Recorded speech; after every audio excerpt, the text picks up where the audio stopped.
I'm Bill Hammer, live inside of America's Newsroom. Welcome to Tuesday in New York. How you doing? Walking in a winter wonderland. I'm Sandra Smith. Good morning, everyone. Sundar Pichai will be facing the House Judiciary Committee this morning. This is his first ever appearance before Congress. He refused to testify on election interference. You'll remember back in September, privacy and anti-conservative bias will be two huge themes that you'll hear a lot about today. So his goal is to silence the critics. From a transcript, he will say the following: I lead this company without political bias and work to ensure that our products continue to operate that way, end quote. Jillian Turner, live outside the hearing room. Good morning there, Jillian.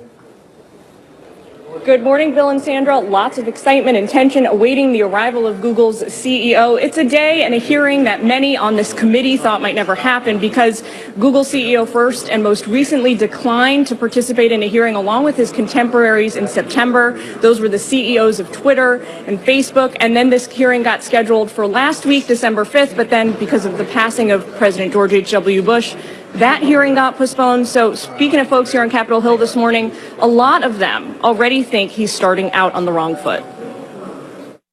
There's no other company that has a greater control over the internet on searches than Google. And Google has not been coming to any of our hearings, whereas Twitter, Facebook, and others. 90% of all internet searches goes through Google. On the agenda, data privacy in Google's mega project with China called Project Dragonfly. They're reportedly building a tailored search engine that conforms to the Chinese government's censorship. Other issues, though, will feature front and center. Democrats plan to grill Pichai about fake news and inaccurate information on the search engine. Republicans, for their part, will zero in on anti-conservative bias. In his opening statement, Pichai will also confirm Google is on board with more federal regulation. He'll say, we recognize the important role of governments, including this committee, in setting rules for the development and use of technology. To that end, we support federal privacy regulation. So, Sandra and Bill, tough questions coming at Google's CEO from all directions this morning. We'll keep you updated on everything as it unfolds. We are watching. Thanks, Jillian Turner. They're live on the Hill. More on this hearing as it begins. One of the lawmakers asking the questions is that guy right there. That's Andy Biggs, House Judiciary Committee. He is our guest coming up in about 28 minutes. Stand by for that. We want to get to it then. Meanwhile, the border funding battle heads to the White House this morning. Top Democratic leaders Nancy Pelosi and Chuck Schumer will be meeting with President Trump as he fires off a series of tweets this morning about the need for his border wall. Senator Lindsey Graham urging the president to stand firm on funding it. Dig in, don't give in, get the $5 billion, put DACA on the table, make them say no to wall funding, make them say no to relief for the DACA recipients. Stay strong, Mr. President. You're on the right side of this issue.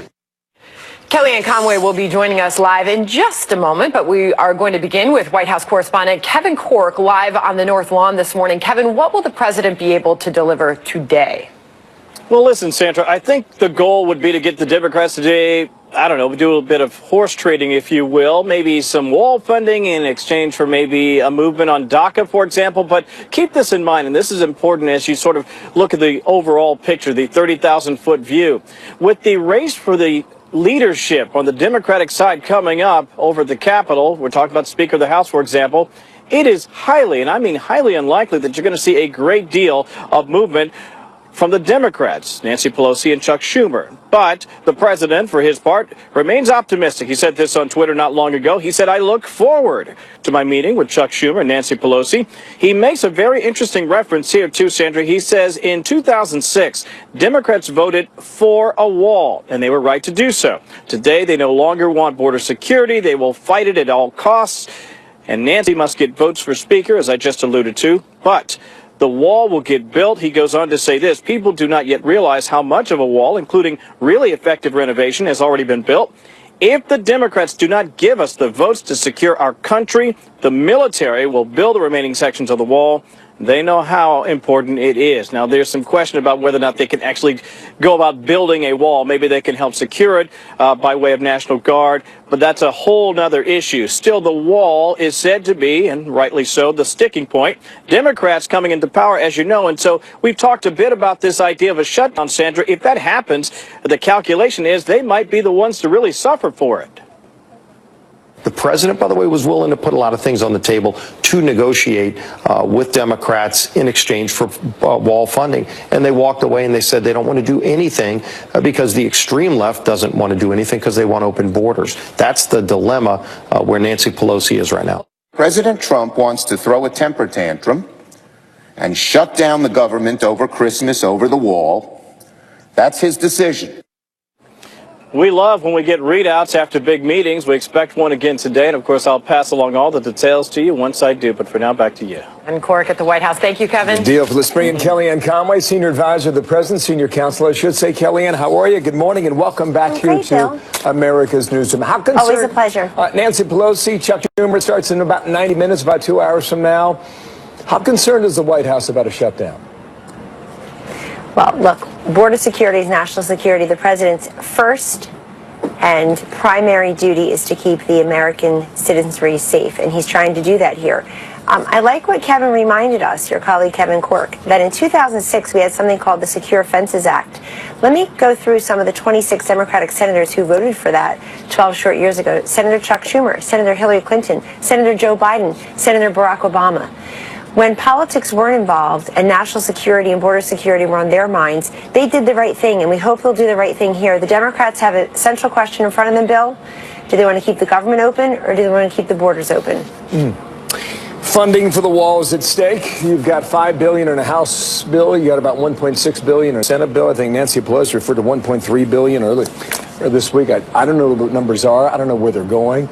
But what gives on this today?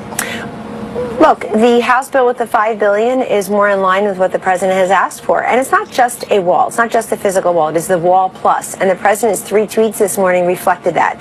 He said an awful lot in those 3 tweets, and people should read them again, because he said that walls work. We know in El Paso, El Centro, Yuma, for example, San Diego, certainly, when walls were built, you did see a decrease in the number of illegal aliens coming over across those walls.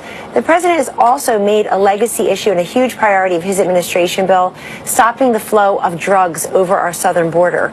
It is literally poisoning and killing 72,000 Americans a year, and so much of that flows through the southern border. So it's not just about the people, it's about the poison coming into our communities. Under this president's leadership, the apprehensions of gang members, the seizures of fentanyl and other deadly drugs are way up. And so his methods are working. The money is important, but it's also beyond symbolism here. We saw what happened with the migrant caravan. So many of the predictions and the hysteria coming from the mainstream media and people in that Democratic Party were completely false. I feel very badly for so many of those migrants who were promised things that could not be delivered to them. They were lied to by people who probably took their money and imperiled their safety and security. But this president is willing to work across the aisle with Leader Schumer and with guest Speaker Pelosi, but she's also got a critical decision to make.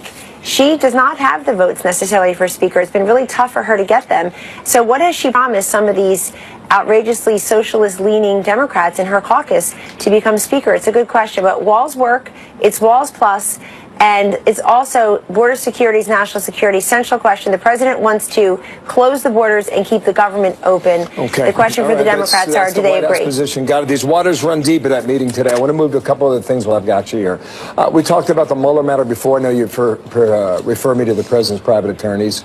I'm not going to ask you in a legal sense here, Kellyanne, because I don't think that this is the proper form to get an appropriate answer. How's he doing since Friday? What has he said since all the news broke on Friday night?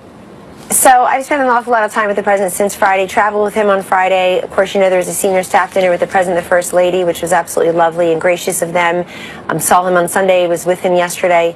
The president is doing his job as president and as commander-in-chief. You cannot be distracted and allow other things to get in the way of the democratically elected president needing to keep us peaceful and prosperous in this country. And he is excellent at doing that. And so over here, it's business as usual. He knows that we've got a lot going on in the lame duck session. You saw the Farm Bill went to conference yesterday. You saw Sonny Perdue, our Secretary of Agriculture, saying that it's a positive step forward for the certainty for our farmers, for agricultural innovation, research and development. Wishes there had been more on the work requirements and forest management, but this is a good thing to build on. The president is also arduously working on criminal justice reform, for example. No change is what I think the answer is, right? No change. No change, but if you study President Trump, you see that. You see somebody who's able to continue in his work. You do have a chief of staff to hire. I know that's his call as well. When is that decision made, do you believe? That's up to the president. And when the president tweeted out today, there are about 10 people being considered and vying. What's he looking for in that job? Well, let me begin with the current chief of staff, who's still in the job, General John Kelly. He is in his 5th decade of public service, and this country owes him a debt of gratitude, not the nonsense that's been spewed about him even recently from the left and from this 29-year-old congresswoman who doesn't seem to know much about anything when you ask her basic concepts about the economy, the Middle East, military funding. Really embarrassing. And for her to even use a slur against him yesterday, and I won't repeat her name or the slur, but let me stand up for General John Kelly. He's done a magnificent job for this country for almost 50 years. And that includes here at the White House as our chief of staff for about a year and a half.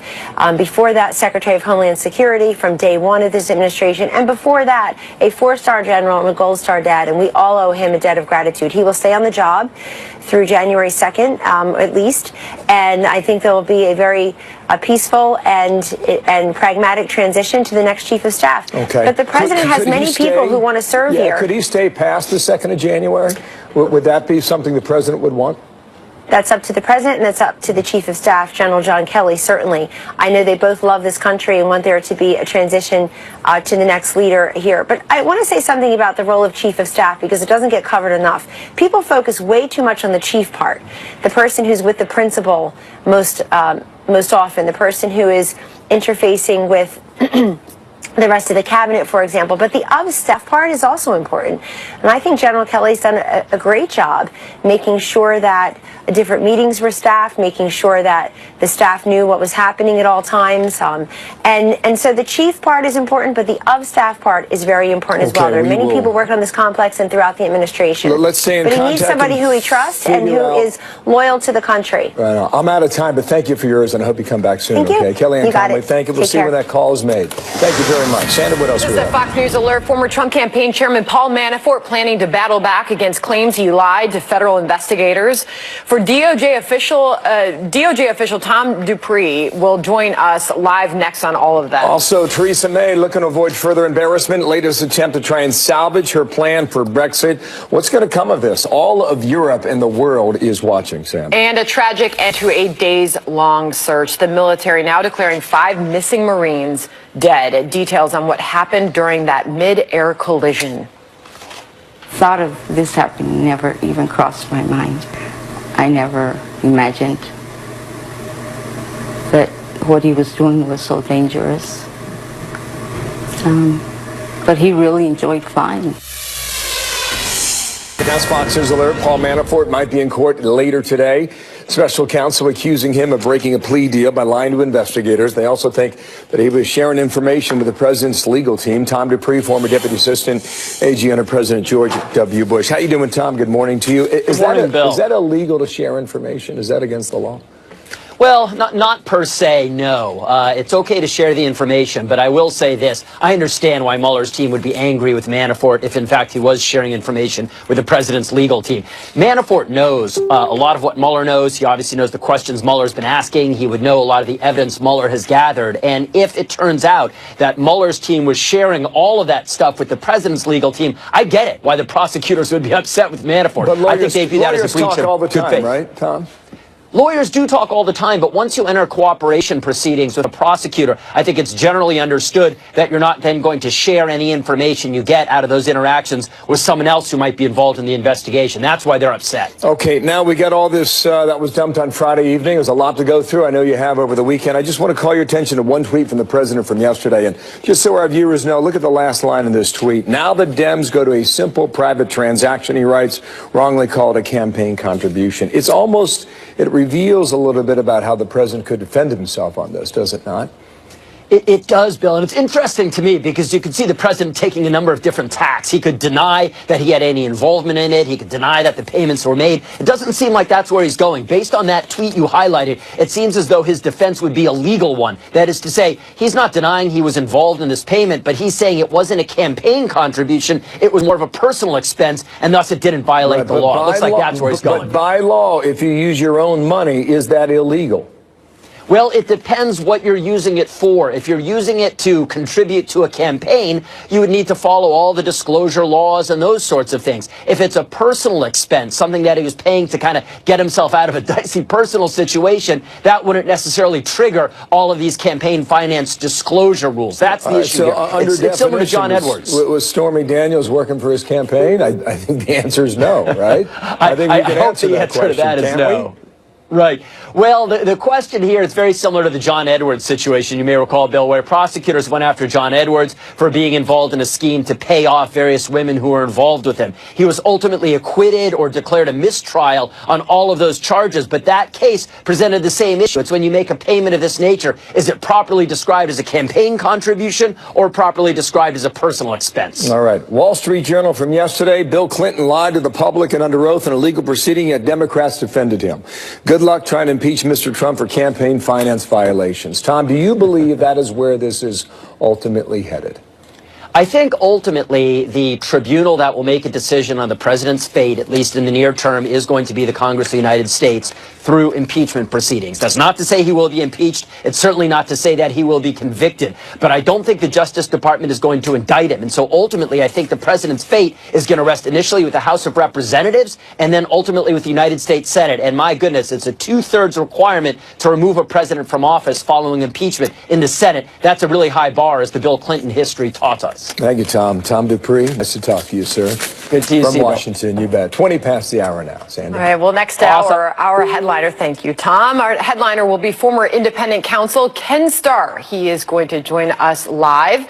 Secretary of State Mike Pompeo, meanwhile, with strong reaction after 2 Russian bombers end up in Venezuela.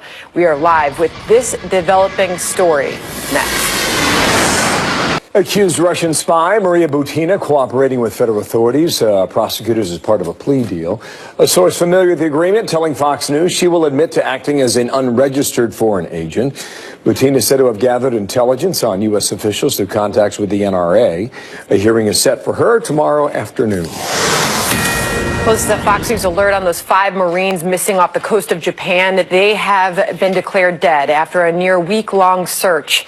The U.S. Marine Corps officially ending their search today after making, quote, every possible effort to recover the servicemen following a deadly midair collision. Lucas Tomlinson live at the Pentagon this morning for us. Lucas, do you know what caused the crash?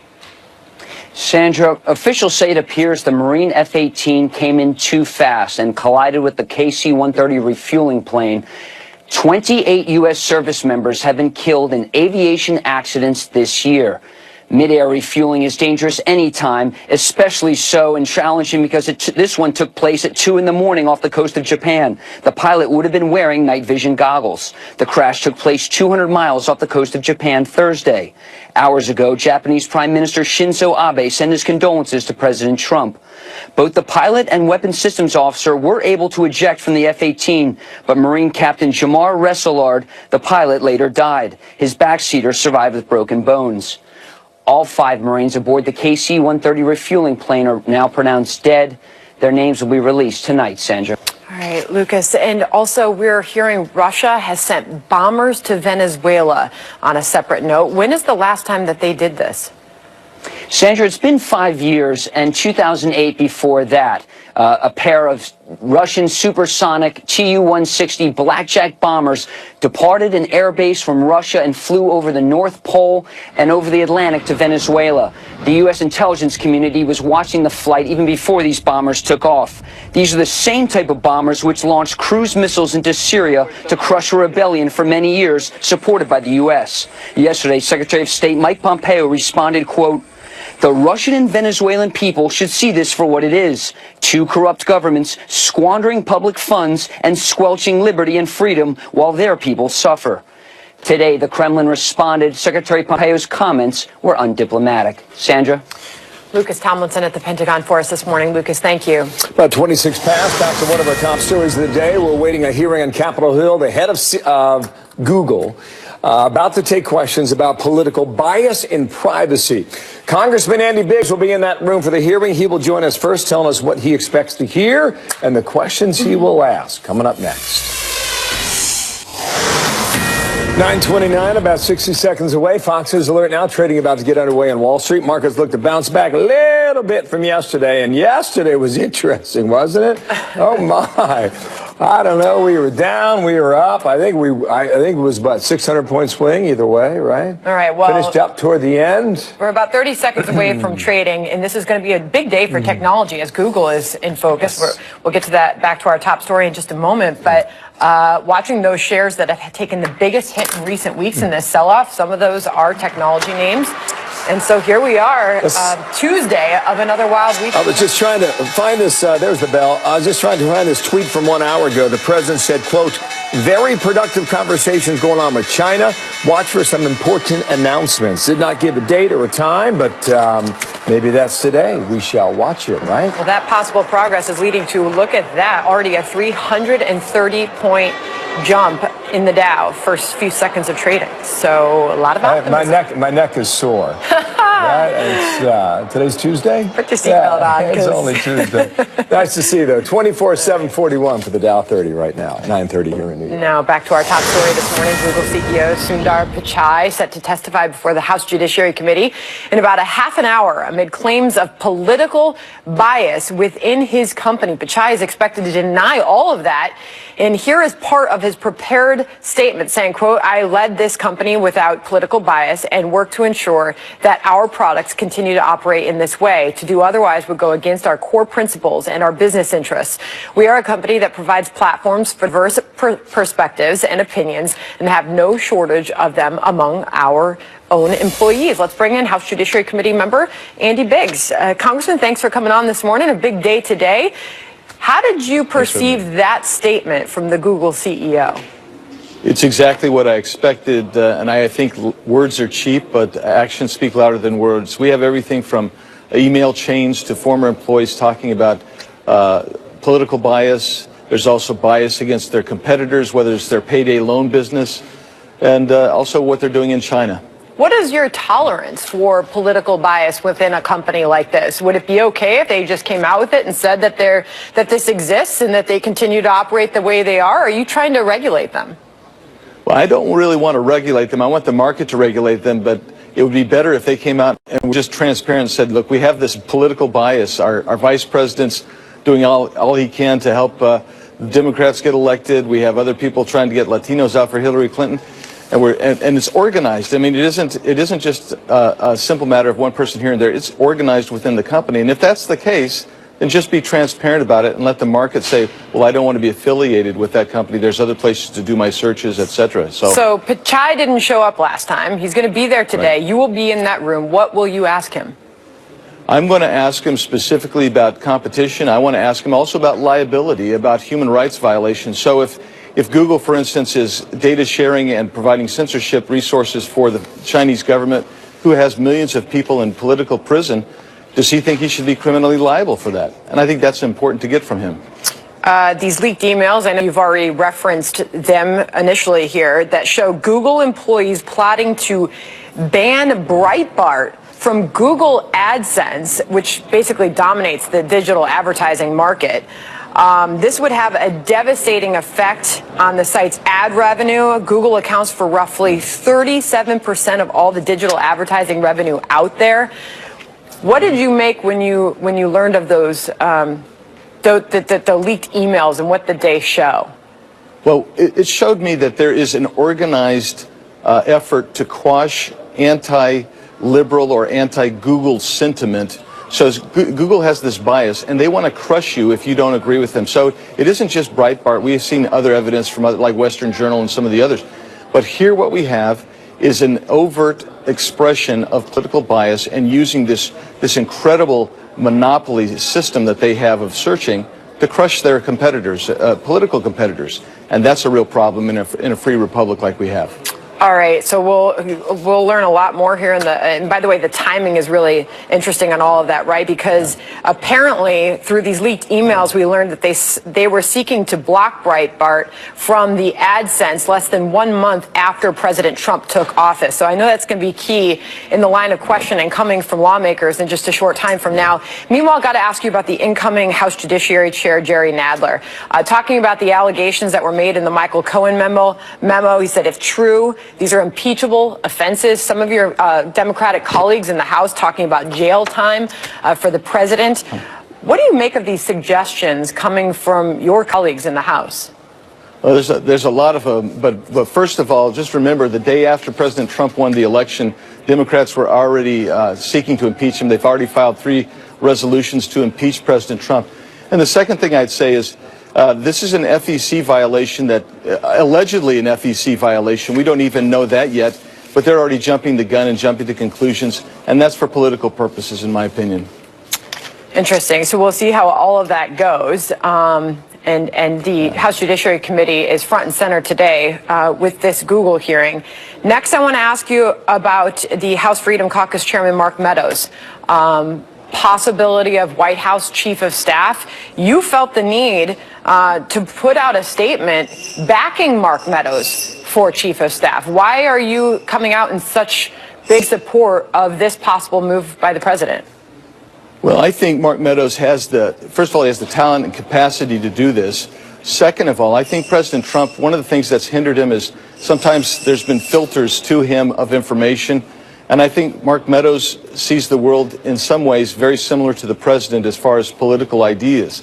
And I think that would be important to have somebody there who's hiring people, who's working with the president, and can converse with the legislative branch as well. I think all those things are critical, and I think it would be very beneficial for President Trump as we get ready to go into the 2020 election cycle.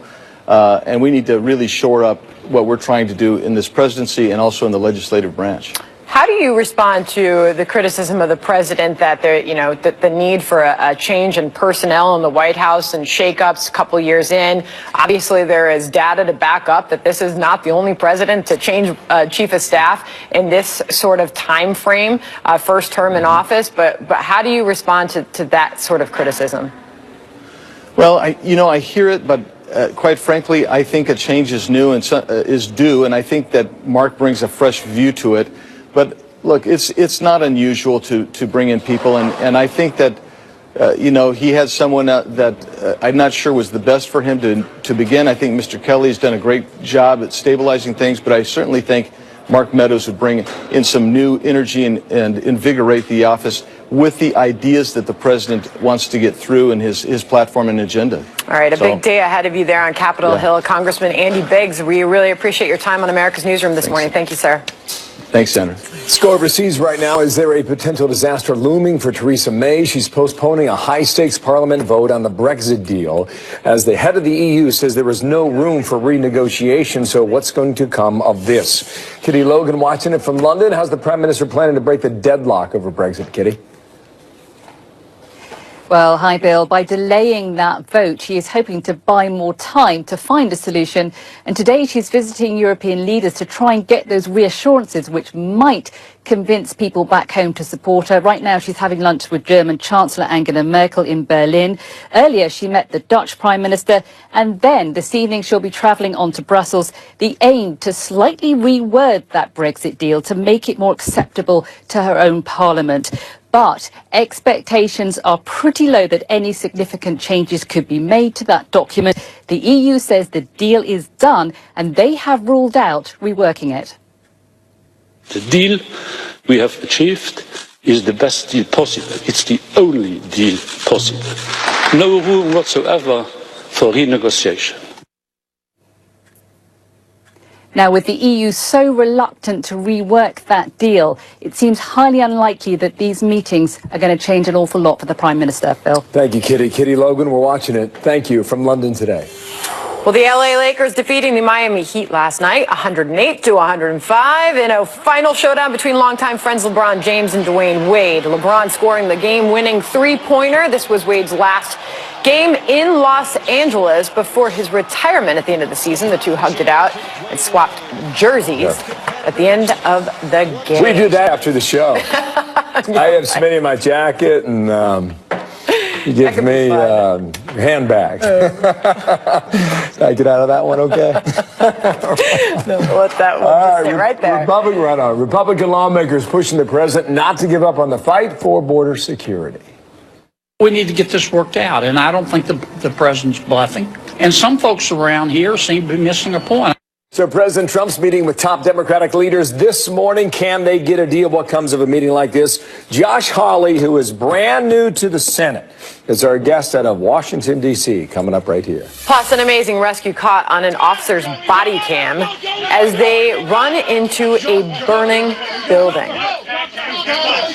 Get this guy out of here. Hurry up. I'm with me. The best you can. Slide down, man. Hurry up. What's up? Come on. We believe at New Day USA. A daring rescue captured on camera by police in New Jersey. Body cam footage showing officers in New Brunswick saving a family from a burning second-floor apartment building with flames closing in. One officer climbing up to the balcony to lower down some of the family members that were inside. An off-duty officer also stepping in to help pull 2 adults and 2 young children to safety. Job well done. We need to get this worked out, and I don't think the president's bluffing. I think he's losing patience. At some point, patience is no longer a virtue, and I think he's just about there on the border wall. Senator John Kennedy right there pushing Congress to get a deal done on the border wall, keep the government working and open as the president gets ready to meet with top Democrats at the White House. That happens this morning. Paul Ryan speaks this morning, so we're watching all of that. Missouri Senator-elect Josh Hawley is live in Washington, D.C. How you doing, sir? Good morning to you, and thank you for your time here in America's Newsroom. Thanks for having me. I got a lot to get into. How does it feel to be in D.C. after your victory in Missouri? Oh, it's great, I tell you. It's an honor to get to represent the people of Missouri and to take their voice to the United States Senate. You know, it gets kind of swampy there. You know, you just got to be got to be on the lookout for that. Let's talk about that right now with the border wall. What do you think gives here? Well, listen, I mean, the Democrats need to give the president what he wants. I mean, he campaigned on a border wall. I can tell you it was a big issue in my election just now in the state of Missouri. It is imperative that we get the funding for the wall, and I think the president's request is a very reasonable one. So I look forward to the Democrats, I hope, respecting the will of the people and moving this process forward. Okay, spending's a big deal, too. Here's a statement from Nancy Pelosi and Chuck Schumer. They said this: our country cannot afford a Trump shutdown. The president knows full well that his wall proposal does not have the votes to pass the House and Senate and shall not be an obstacle to a bipartisan agreement. So already they're trying to label this as a Trump shutdown. How do you counter that? Well, listen, I mean, it is their responsibility now to do what the voters of this country want. And I can tell you certainly the voters of my state. And they're the ones, I mean, they have the power, Bill, to agree to what the president's proposing. The Republicans stand ready and to get funding for this wall. The president's been very patient. This has been a long time coming. The voters have been very patient about it, too, but they've been very clear that this is what they want. It's time for the Democrats to stop obstructing, get something done. On that, the president tweeted this, and President Trump said, people do not yet realize how much of the wall, including really effective renovation, has already been built. If the Democrats do not give us the votes to secure our country, the military will build the remaining section of the wall. They know how important it is. I haven't been down there in some time, but has already been built. Is that to suggest that some of it's already been effective? Well, I think that, look, the president's taken measures, sending troops to the border, toughening up border security to do all that he can to secure the border. And now it's time for Congress to do its part. And look, I mean, it's been 2 years. I think the American people have been very patient. But people the voters sent folks to Congress to act, to actually get things done. And now it's time to get the border wall funded for the Democrats to stop obstructing and to move this process forward. Okay, let's see what happens from that meeting. We're watching it very closely from the White House. You come to Washington at a very interesting time.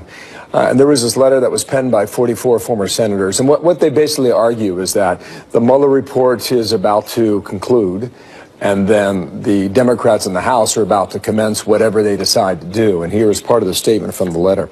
All other critical moments in our history when constitutional crises have threatened our foundations, it's been the Senate that has stood in defense of our democracy. Today is once again such a time. How do you reflect on that as you begin your time there at age 38?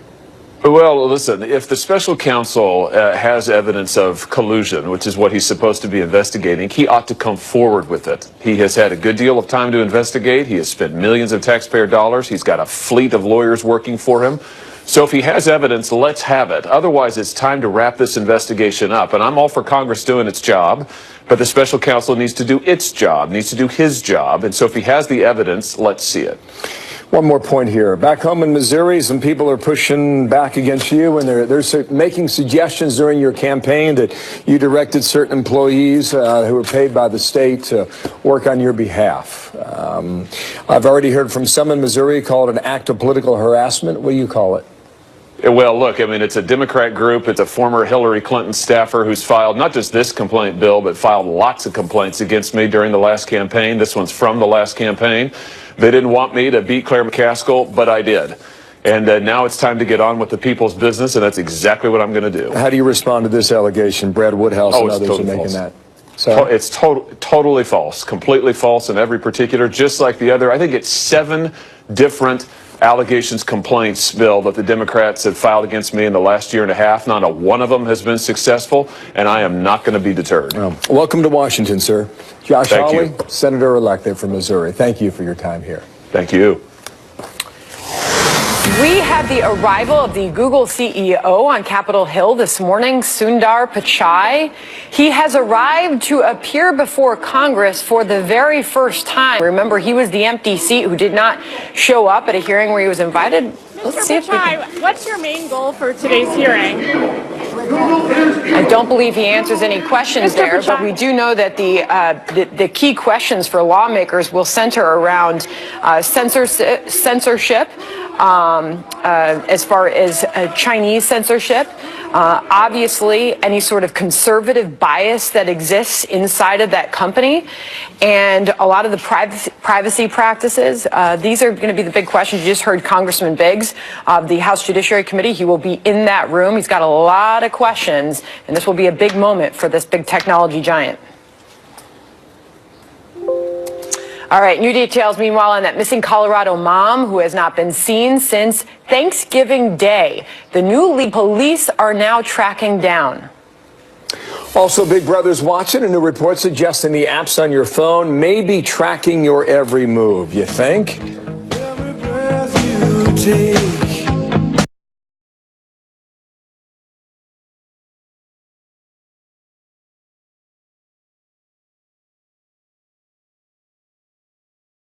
Concerns for cell phone users, which is basically all of us, as a New York Times report reveals how your smartphone apps may be tracking your every move and then selling that data to advertisers. Let's bring in Carly Shimkus with Fox News Headlines 24/7. This story seems to be one that we're all familiar with by now, but this goes a step further in actually identifying the exact person, Carly. That's right. So I think we all live under the general assumption that if you have a cell phone in your hand, your privacy is no longer your own. But this New York Times report reveals just how closely we are being monitored, with some apps tracking your location up to every 2 seconds. And the big reveal here is why. Well, these apps then sell that information to companies who then can go to another company like Chipotle and say, hey, XYZ cell phone was in Taco Bell up to 5 times a month in November. You might want to show that cell phone an ad because they're interested in that type of food. We knew that that was going on, but like you said, Sandra, one of the biggest takeaways here is that the New York Times was actually able to figure out who that cell phone, meaning the person's name, that belonged to the cell phone, which most people say isn't possible. The New York Times was able to do it. All right, so Hemmer and I have had this discussion recently. I said, Hemmer, you can turn off all your location, identification. Yeah, exactly. Of all your apps. Your location data. Yeah. I don't want to let any of these applications know who I am, where I am going, such as map services or whatever it might be that automatically gives that away. Or your photos. You go in and there's a map of your photos on your iPhone and you think, I forgot I was even there. But the phone is keeping Isn't that track crazy? of all that. Can't you just turn that off? You can turn it off, and a lot of people just don't want to, though, because they say, well, this app will give me, the latest sports in this area that I'm in, or the latest news, or the latest weather, and then sometimes apps don't really tell you what they're using that information for. So they're promising you the world, but they don't tell you in that little icon that you get when you want to, and when they ask you if you want to turn on your location data, that they're actually selling your information to other companies. And the way the New York Times found out who people were was that they just looked at that data and said, all right, so this cell phone is in this particular location every single night. It must be that person's home. And then you can look up who bought that house. And that's kind of as easy as it is. Companies that use this data are not interested in who the person is. It's basically broad strokes, and it's all about making money. But you can figure out who belongs to a cell phone if you want to. Yes. What else are they going to do with your personal information? Exactly. That's the big growing question from all of this. Carly, thank you. Thank you. I think they're always watching, ladies. Come on, they are. admit it. Two big events next hour. First, Google. You never quite know what happens in these hearings. Remember Facebook a few months ago? The Google CEO testifies for the very first time. We'll bring you that live once it begins there. Plus, Nancy Pelosi and Chuck Schumer go to the White House for their meeting with the president. What comes of the wall? What comes of the government shutdown? These are big issues on the table today, and we will cover all of it. Top of the hour.